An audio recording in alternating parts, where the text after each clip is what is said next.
Hola, hola, everyone, and welcome to your NARSA weekly update for the week commencing Monday, the 18th of August 2025. The reason I'm saying hola is that I am off to Mexico today, so I am very, very excited about that. I'm not 100% sure what it's going to mean for the podcast for next week because I'm actually traveling back next week, so maybe I'll record it in the morning from Mexico. Wouldn't that be a thing? And I'll probably have this exotic Spanish accent to regale you with, and all the trials and tribulations of the Rangers in another very, very important week. But we'll figure that out a wee bit closer to the time. Yeah, you know what? Is that the roller coaster starting to smooth itself out in terms of Rangers land, despite there being a defeat in there this past week? I'm not 100% sure, to be perfectly honest, but we did win a domestic game, which is something new that the squad the squad must be trying for this particular week or this particular season, and it's great. It's great to see that. Obviously, against lower league opposition, it's never quite as exciting, but it's a first for the new regime, and they have to go through a series of firsts in order to really give themselves the best opportunity to succeed as we move forward under this whole ownership and whole philosophy structure. So it's not nothing. So I guess that's a thing. I think really truly what I'm suffering from thus far this season is it's basically just like a massive kind of bout of underwhelm, in terms of what we've seen. We're not even 10 games in to the season, of course, and we are with a management team that, to be very fair to them and with all due respect, wasn't the management team that was getting us jumping up and down saying, yes, this is going to be great. And to be very fair, all the candidates other than Steven Gerrard probably never really gave us an opportunity to at least feel something about it. It was kind of, the Ancelotti and the Martin, it was kind of like, all right, Gerrard was there. I know he was quite divisive in terms of, the aftermath of how he left us and such, and none more so than me. I was very, very disappointed when he left, but so they didn't get us jumping off our seats in the first place, and we've had one, one really good result, one really good performance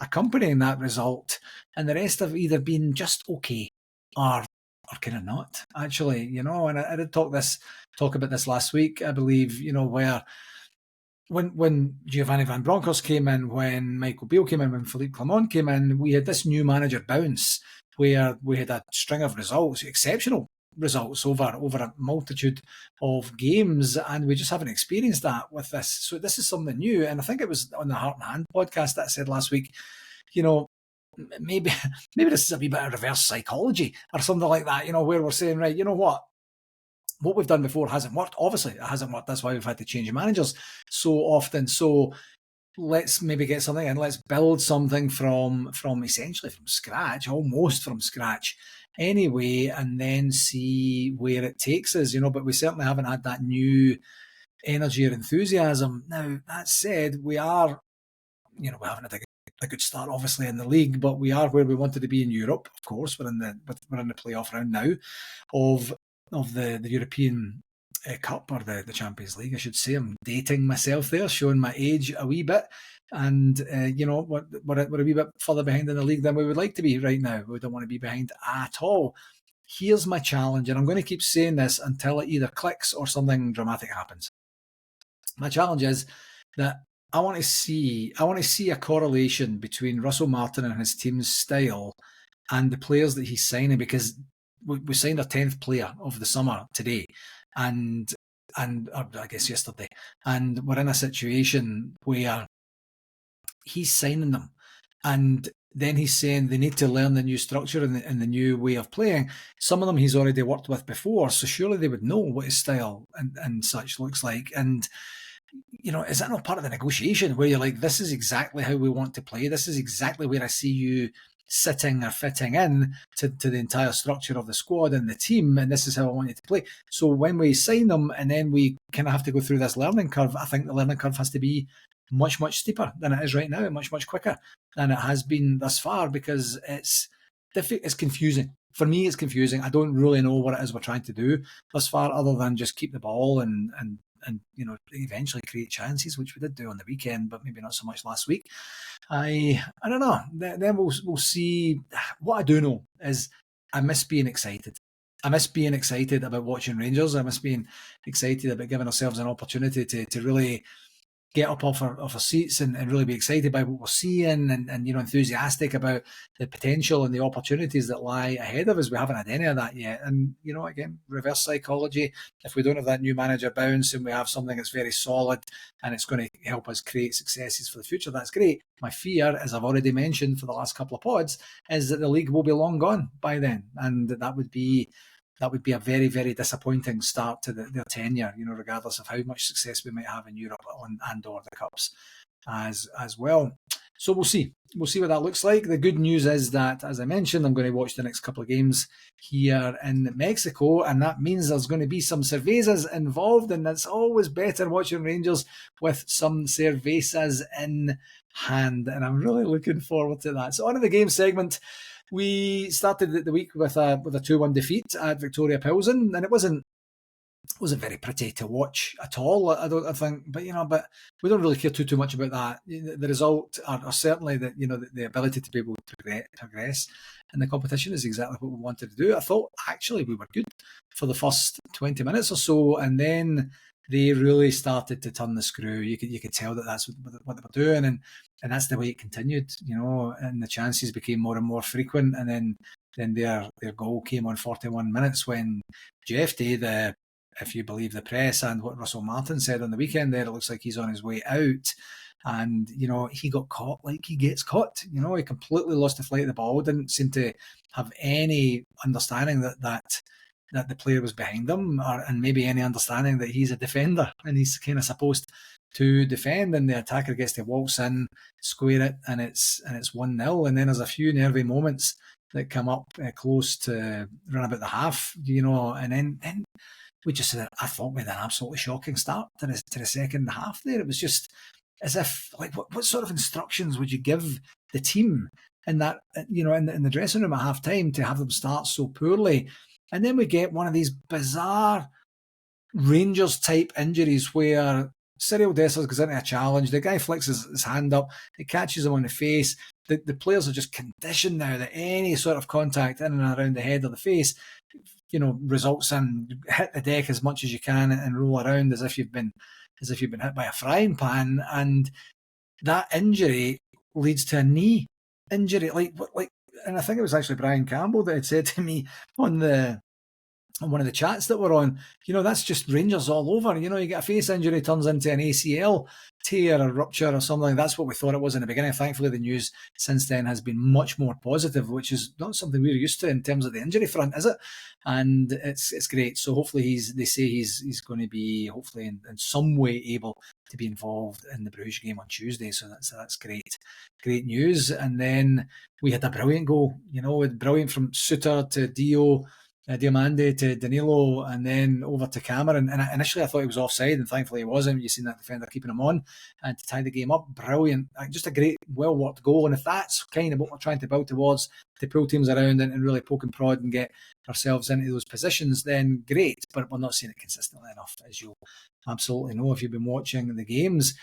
And yeah, it was just difficult to watch. I think, from kind of like the 20th minute to run about the hour mark, the goal did settle us a wee bit, and then we started the giveaways again. We just, the colour blindness, I've talked about this in previous pods where that was my dad's biggest, when he was alive, that was his biggest pet peeve. And these guys colourblind, because we would just look and you see the player. I mean, you obviously see the opposition player there and you just pass it straight to him. And fortunately, we had Super Jack Butland playing exceptionally well, back to his shot stopping best to keep them at bay. And kind of with each save, what you're doing is you're getting into their psyche, aren't you? You're getting into that opportunity for them to go, this just isn't our night, this just isn't going to happen and work out. But I have to say, dearie me, this passing out from the back is very, very difficult to watch. It's very, very stressful to watch, and it's chronic. We're just not good at it yet. And then, of course, we lose a goal, and then we did manage to see see the game through and get the result we needed to get, and that's really it. So in terms of the positives, obviously getting through is a big deal for us. The fact that Cyril Dessers' injury is not as bad as first feared is a positive in my perspective. And interestingly, almost instantly, the text groups that I'm part of started to say, well, we can kiss that £5 million goodbye for Dessers. There's this kind of undertone that we assume he's leaving. Maybe he's not. But as soon as he's injured, that nobody's going to buy him when he's injured, and then he just sits collecting a wage, not doing anything material to benefit the team. So thankfully that's not the case, and we still have enough. What's that? Just under a couple of weeks until the end of the transfer window. So I guess we get to see what happens. We get a €5 million last week. I wasn't sure if it was pounds or euros. We get a €5 million euros windfall by getting to the playoff round. So regardless of what the result is, that's coming to us too. Great to see Lyle Cameron getting getting his Rangers account off and running with a goal in the Champions League, no less, which is great, albeit the qualifiers are close, of course. And Jack Butland, he played really, really well. Some of his distribution is just not the best, but when it comes to shot stopping, when he's in those types of moods, provides a lot of confidence for us at the back. It really does, and it's great to see. In terms of the stats, apparently we had 56% possession with 4 shots on goal with 2 on target versus 19 shots on goal with 7 on target. So their return wasn't quite as much as they were hoping it was going to be. But, to kind of dominate the possession, or certainly get the majority of the possession was quite interesting, because it didn't feel like that at the time in the game. The ref watch, I thought we had a penalty shout, quite honestly, around about the half-hour mark, maybe just before, with Dessers, maybe, certainly something I thought might have went to VAR, but they decided not to. And I don't know that the referee gets to decide whether it goes to VAR. I thought the VAR would decide if it goes to VAR or not. So we didn't get that opportunity, which is a wee bit odd. But he did try and let the play go, and he wasn't too fussy with some of the more meatier challenges, I thought, which was good. So I'm going to give him a 7 out of 10 for that one. But great to get through. Those are 2 difficult ties, by the way, through Panathinaikos and Victoria Pilsen to get through here. And then, of course, we have Club Brugge to come after their quite entertaining passage to the knockout round, or to the playoff round, I should say. So, yeah, some good stuff. The second one was the 4-2 victory at home to Alloa in the League Cup on Saturday. We really are on a bit of a hiding to nothing with these games, aren't we? It's one of these... If we went out there and won 5 or 6-0, we wouldn't have learned anything, and we would still have some quarters moaning and groaning about the fact that it's just that's what we should be doing to a team that's 2 divisions lower than us. But it was talked about very, very briefly, not too much in terms of what that looks like for. Harking back to the Queen's Park result from last season, but the guys that were involved in that, there might be a wee bit of battle scars, and possibly from the stands as well. There's just that we've done it once before. Is this likely to happen again? Who knows what that looks like? But thankfully, that understandable nervousness or nerviness didn't really come to fruition. It was more just kind of frustration at what we were actually watching. We did what we had to do to get through. We won't be bringing this DVD or YouTube highlight reel from the Alloa game in August 2025 back when we're, in 5 years' time or anything like that. But I don't think we learned anything new. It was great to get some debut time and some time in the legs for some of the players who haven't had too much of that. But I didn't see... I had to leave around about the hour mark to go to Leo's rugby game, and then I watched the rest of it later on, actually, on Sunday, and I didn't see too much that gives me an idea that we're moving in the right direction. I thought that would have been the ideal opportunity, but fair play to Alloa. They were really, really energetic for the majority of the game, caused us some problems, and just were quite stuffy. They weren't going away, and I think that almost seemed to catch us somewhat by surprise. But it's just one of those games that we do what we need to do. We move forward, and we just don't kind of talk of it again.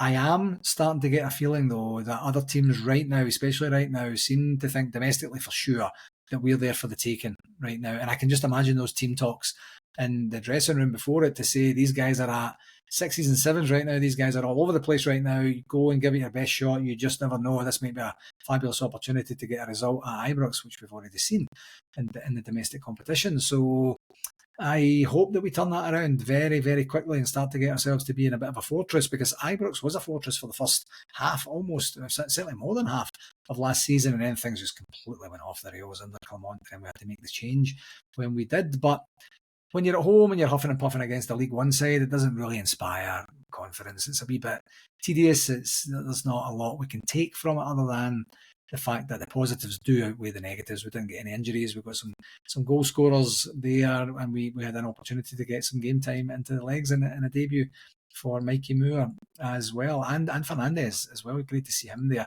Big lad, eh? Big tall boy. So the positives were through. Another domestic goal for Captain James Tavernier. That's 3 for the season thus far, which is great for him. Great debut by Mikey Moore. I thought he played really well. And as I said, good to get the other players some time in their legs. The negatives, I need to talk about the goals, don't I? I need to talk about the goals that we lost. The second one, well, let's start with that, was just synonymous of the type of style of goals that we're losing. Another goal from a set piece where the guy standing basically unmarked to head it off the bars. Another guy standing completely unmarked just to tap it in the middle of the goals. Like, what are we doing? It's absolutely unbelievable. It's really, really, really poor to see the type of style of goals that we are losing there. But the first one was just a comedy of errors. We're just kind of jogging around a wee bit here in terms of the effort that it looks like we're putting in, and the boy gets a chance to go beyond us, and then it was just like a ping pong game or a pinball game. Actually, it's probably more to say. Shot, deflection, cannoning off the players, and then I think was it the goalie that hit it off of Rothwell's head, or maybe the defender on the line? I can't remember exactly who hit it, but it was an OG. We hit it off our own guy who's lying on the floor in the 6-yard box, and it goes off him and goes, like, just absolute comedy central. And on other occasions, we would be laughing at that, saying that's kind of weird and bizarre. For it to come at the moment of the match it came in, and the manner that it happened, from the whole build up to the actual calamitous way the ball went into the net, it's just nowhere near good enough. It's just not funny, actually, So the goals were lost very, very poor, and just overall, we need something to give this club a lift for right now. I know it's early, as I said earlier, it's not even 10 games in. And we are making the progress that we would have hoped to have made in Europe for sure, not domestically thus far, certainly in the league, but it's just not building confidence. We're not building. It doesn't feel like we're building momentum just yet, and we have to try and get that as quickly as we possibly can. In terms of the stats on the live score, it said we had 59% possession, so we had 56% away at Victoria Pilsen, and we had 59% at home against the League Two outfit. I don't know. I mean, I have to trust it because I used it, but I don't know about that. But it did say we had 25 shots on goal with 15 on target. To score 4 of those, what's that? Round about just a wee bit less than a third. We need to be about half of the chances created to scoring. So that's nowhere near good enough. We should have scored more goals. Russell Martin actually said that in his post-match press conference. Versus they had 6 shots on target, 6 shots on goal with 4 on target as well. 2 of those resulted in goals. So they're at the 50% for that. But the referee watch, I don't actually know who the guy was. I was trying to figure out his name. I always like to try and say the names, but I just didn't recognise the guy at all. Asked a couple of times in the club who it was. I just got these smart ass comments saying the referee, the guy in black, that's the guy, so I don't know who it was. And I think he did okay for the game. There was nothing really too bad. There was a couple of times where he let some of the harder challenges go from some of these tractor drivers and plumbers and such. Not anything against tractor drivers or plumbers, but don't be kicking our players that are worth multi-millions of pounds. And he did what he had to do on the penalty for VAR. It was the right decision. I would have been disappointed if it was the other way around, because he's in there, the guy's going in for an honest challenge. Where is he supposed to put his arms in that respect? Like, when you're going in there, your arms automatically are going to be in an unnatural position. I mean, it worked out well for us. I'm not complaining about it at all. It's just a wee bit harsh, and I can see that now in the fullness of time, knowing the fact that we actually won the game. So that's kind of all right there. And what do we get for that? We get a draw at home, another game at Ibrox in the quarterfinals, and that is now confirmed to be against Hibs, who beat Livingston in the other game there to decide who was going to be playing us. So that's going to be the weekend of the 20th or 21st of September. So around about a month away, just a wee bit over that and another home game, which is great. And hopefully we'll be in a much finer fettle by then in terms of our ability to be able to actually know what we're doing and do it at the same time and get some victories at the same time. In terms of the next games, the big one, of course, actually the two are very big for us for different reasons, is at home to Club Brugge, and that's tomorrow, the 19th, and it's the playoff UEFA Champions League playoff round, and that is a 3 p.m. Eastern Standard Time, 8 p.m. UK kickoff. And the second game here is away to St Mirren. The will we, won't we play it? I don't know if in the beginning they were just seeing whether they were actually going to test the rules and see if it was going to be honoured in some way. And then, of course, when we get Jigga sent off and then he's going to miss the Celtic game, that we then say we're going to play the St Mirren game so that it serves that. And then if that's actually the reason for doing it, or if it's just more competitive match action that we need to be able to continue to build the momentum and try and get the players attuned with what it is we're trying to do. Not 100% sure. It might be all of the above, but that's what we've got. So we're away to St Mirren on Sunday morning, and that's our first very early one of the season. We were so spoiled with the last 3 Saturdays getting the later kickoff times, and now we're back to 7 a.m. Eastern Standard Time, 5 a.m. for me, and 4 a.m. for the folks on the West Coast, and that is, of course, noon UK time. So we'll see. We need to win the game domestically. Absolutely, we do, and do whatever we need to do to get 3 points against St Mirren in the Champions League playoff. It's going to be very, very interesting to see what we do. The fans will be up for it, of course they will be. We have a bit of history against Bruges from the past, and we're going to just have to see what happens, how that works out for us. Obviously, we don't want to get beat, but do we take a draw over to Belgium and see and fancy our chances over there? I don't know. I mean, it seems to be a different beast in terms of this current squad in Europe and previous squads actually as well. So we'll see what that one looks like. In terms of RTV, I think we're doing quite well in terms of getting the individual vouchers out and getting the actual vouchers to the clubs. I believe we're pretty much there. I know there was one straggler last week, and then we're just continuing dialogue with each of the clubs to make sure that they have exactly what they need to be able to do that. Dan is easing into his role very, very well and doing a great job actually of just engaging with the clubs at the same time as just not just passing over a voucher, but having dialogue with the clubs as well. So that's very, very refreshing to see. So that's good for him. It's nice to make a difference when you're new into a role and do something a wee bit different. Shout outs for this week. I'd like to welcome Jaden Magoma. I'm assuming that's how it's pronounced. We got him on a season-long loan from Brentford. And, remember I said that, Russell Martin himself said, I'm just reacting to his words, where he said, we know we need to win as we're building. He hasn't done that domestically yet at all. And so we know he doesn't seem to have a grasp on exactly what that means. But, there's a lot of loan players here, but they're still fitting the mould of the type of style of players that we're actually targeting for the more permanent transfers.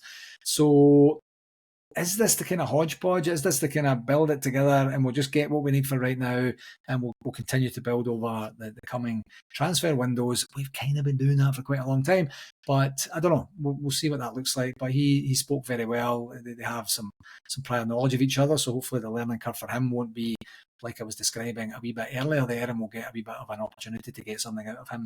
Left-sided defender for us, and with us looking like Yilmaz is going and Yefty's going and Robbie Fraser left to go to Dunfermline as well, we kind of don't have any left backs. I don't think he's a left back, by the way, so we're going to have to figure something out in the short term. And Russell Martin did say that we wouldn't be doing that if we didn't have other things aligned or lined up to be able to replace what we have. So we'll see what that looks like. The Rangers women's team started off their quest to try and regain the title with a 6-1 victory at Montrose, and they were actually 1-0 down. And in the first half, Montrose scored first, and then they had a person sent off, one of the last sent off. I believe it was the last man challenge, or last woman challenge, I should say. Forgive me. And then we managed to just really turn it on, and then get a good start. +5 from an away game in the league is good in terms of goal difference to start off with that. So Leanne Crichton got off to a good start, and hopefully that continues and bodes well for the bigger games that are coming. And here's a beauty. My beautiful baby boy, I mentioned his rugby game a wee bit earlier. Leo's team, the Calgary Saints, absolutely blew the other team away in the city finals on Saturday afternoon and made it very worthwhile for me to have to leave Pinbar a wee bit earlier to go and see them. I counted it was 80-7, but the final formal score was 75-7 in the final, and they got their try that they got, and the resultant kick was kind of towards the end of the second half. It was a blowout, an absolute blowout, and not very fun for the other team, of course. And it's, you're kind of like, it's a bit awkward and a wee bit weird, and it's not too competitive, so it's difficult to get a bit excited. But I just love my boy. I just love watching my boy, and for him to achieve that sort of success in the early stages of his rugby career is brilliant. And unfortunately, we qualify now to go play Edmonton in the provincials on Saturday, this coming Saturday, and unfortunately we're in Mexico, so it's not an unfortunate. It's great that we're in Mexico, but it's too bad that it doesn't get that opportunity to go and play in what I assume to be a much more competitive environment against the Edmonton folks, and it's in Red Deer, which is kind of halfway between Calgary and Edmonton, and it would have been a great experience, but we booked a holiday before summer rugby was even a thing, and you're never guaranteed you're going to get to the city finals, let alone the provincial finals and such like that. So it's just one of these things. He's a wee bit disappointed, but we'll support them from afar, and hopefully they'll do a good job. And I just wanted to do a wee bit of a shout out for the Careys. My family, Debbie and Andy, are headed over to Toronto this week to see both of the Oasis gigs that are coming up in Toronto, and I know a bunch of other folks actually that are headed there. And we also have the Reeds, Beth and Billy from the Bayou City Loyal, are heading up to Toronto from their position down in Texas. So it's going to be a great time, and that's just warming up. I'm going to see them down in LA next month. It's next month, about 4 weeks away, something like that. So they're getting all the rust blown out right now, and then with the big gigs at the Rose Bowl, everybody knows that anyway. So have a brilliant time, everybody, when you are down there or over there. Just another wee reminder of the shout out for Amanda and Jason Jr. Ross running the London Marathon for the Royal British Legion. I'll keep the link in there, and if you're able to support them in their fundraising, please do so. It's an absolutely brilliant cause. In terms of the convention update for this week, nothing material from last week, but I did want to tell you that one of the things that we are going to be doing, if you have been a convention attendee at some point in the last few years where we went to electronic ticketing, we will have a note of your email address. You may already have subscribed to our email address through the website as well, and we're going to be conducting a survey basically to get feedback from you. What do you want to see? What do you want to see more of? What do you want to see less of?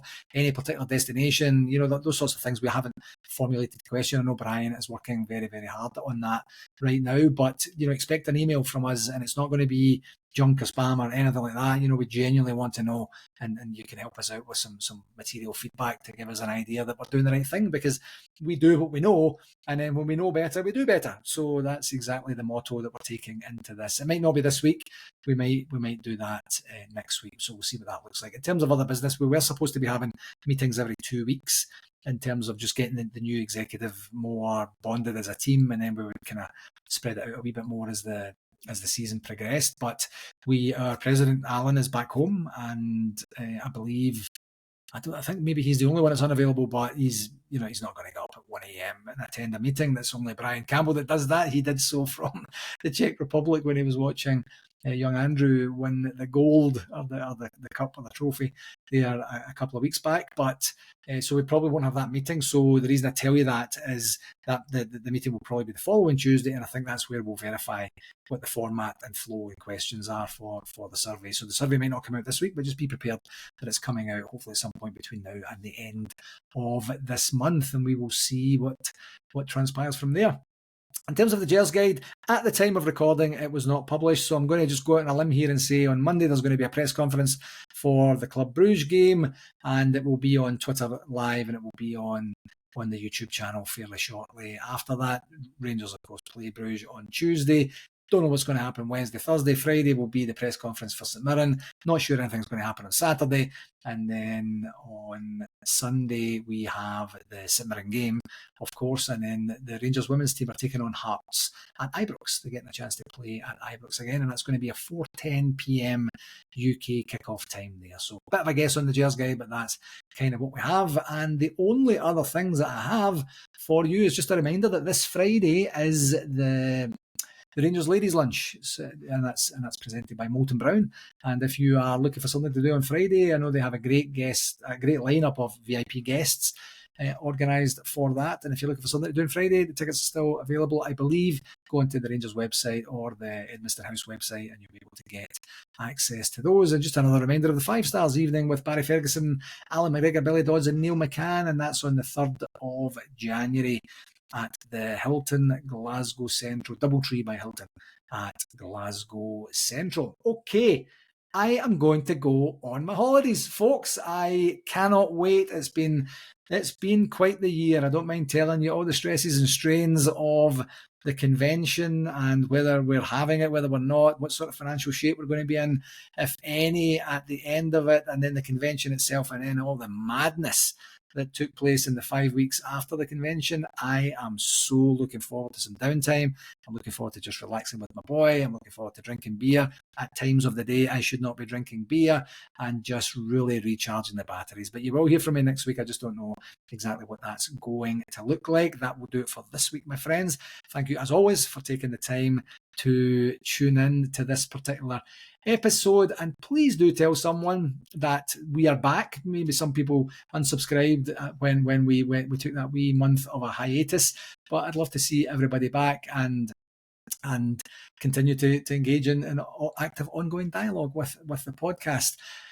Who knows what's going to happen this week? I keep saying that. I think I've been saying that the last couple of pods, haven't I? But, I would love to say, last 2 weeks I've said nothing less than 2 victories, and we haven't actually had the 2 victories each time, I think.